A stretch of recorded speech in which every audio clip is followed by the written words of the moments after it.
I think what sets a difference maker apart is someone who is willing to not run away from a problem. So the problem presents itself, and he's there as a difference maker to say, what can we do about it? How can we be proactive in it? And how can we be pragmatic in serving our members? John has always been one of the most ardent, passionate people I've ever met about insurance. It's one of those industries that if you're not from it or you haven't been involved in it a long time, it's something very new to you. And he is truly one of those ambassadors to it, trying to help people get into this industry. Very passionate about risk management, and the way he presents himself and the way he talks about it and the way he shows you what you are able to do, he will get you to your potential that you didn't even know you had.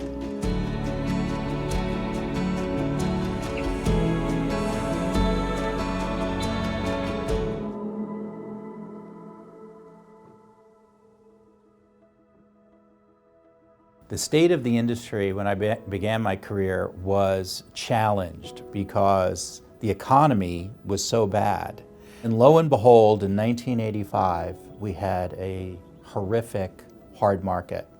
Risk pools themselves are now common throughout the United States, and that is primarily because of events that happened in the 1980s. There was a crisis in the insurance industry, primarily in the liability insurance side, that was caused by increasing rates, carriers completely removing themselves from coverage.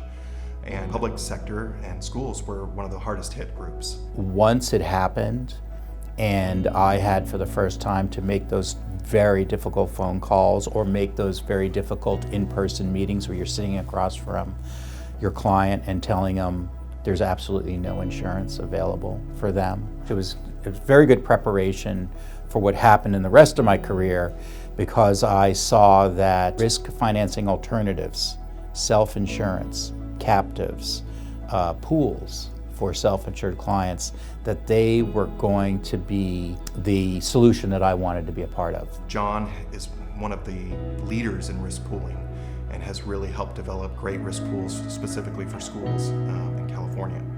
And that is really a crucial element to how we help. I've been very fortunate in my life to travel extensively. And if you travel, you will see you'll go to some other places, and maybe those other places are emerging economies, and they do not have the same opportunities that we have in this country. I believe one of the reasons for that, the number one reasons for that, is our public education system. If the public school system is that important to our country, then we want there to be as little disruption in the schools as possible. The industry has been so different since I've known him. The focus on the industry back then was we were talking about heat prevention in the playgrounds. We were talking about students tripping over each other in the playground. And now it's really evolved to a lot of bigger issues. It's evolved to employment issues, it's evolved to stress, childhood sexual assault. And with those problems, John has every step of the way been a thought partner in how can we get above this? How can we be proactive in reducing this risk? It's one of those things where if you're not a teacher, you're not working directly with students, you always ask yourself, how do you have impact in the lives of the students and the lives of the community? And we do have that impact in insurance, and I think John is one of the people who discusses that quite frankly, which is the things we do helps districts not only financially, but also the proactive steps we take can impart really positive impacts on student lives. He just cares about our insureds. He cares about the recipients of those insureds, which are the children. He cares about not the typical solutions. He will always think outside the box. He will always think of ways to make sure that you're taken care of as his insured, as his client. The great thing about this industry is whether it's people that are working for the insurance company or whether it's people that are working for really any industry that serves these districts in a risk management capacity, they care and they want to do the right thing. It's effective, and it's helping the districts, and it's helping them to be safer, and it's helping them to have fewer of those disruptions.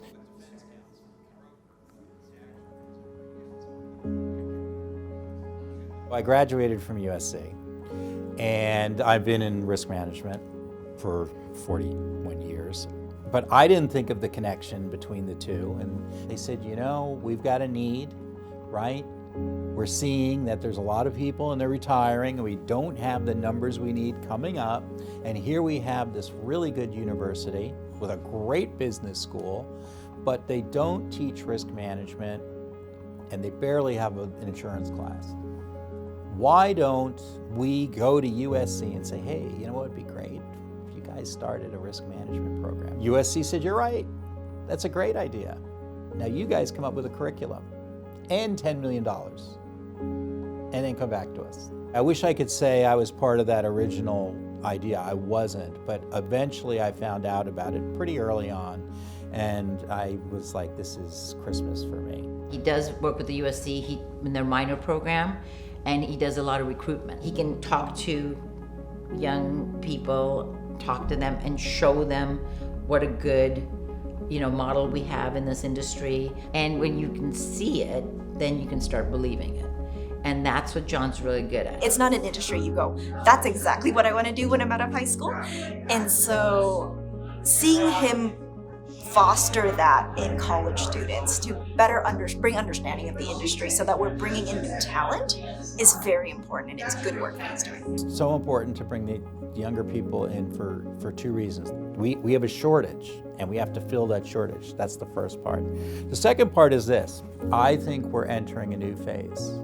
I think the phase looks familiar to other phases, but it's not the same. The causes are different. It's a new phase. Who is going to have the ideas to fix the new phase? Is it going to be people like me who went through the old phase? No. It's going to be the new people, because they're going to understand the issues better than I do, and they're going to see the solutions with more clarity than I'm going to. So we have to have new people. We need their ideas. Every single time I speak to him, it's about what's next. It's never about, what happened. It's about what's going to happen next. We learn from history, we learn from the past, and we use it to make better solutions for the future. And I would say with him, it doesn't matter how many years he's been doing this, he wants to do it every year going forward. And that's very apparent to his clients, and it's very apparent to us on his team that, this is a passion of his. It's not just a job. I'm in the legacy phase of my career, right? It's been 41 years. So I'm not in the learning phase anymore, although I learn every day. I'm not in the leading phase anymore, although I still lead. I'm firmly in the legacy phase. And in the legacy phase, I have to think about the legacy and what does that look like. And there's a lot to be done to get to, where I want it to go.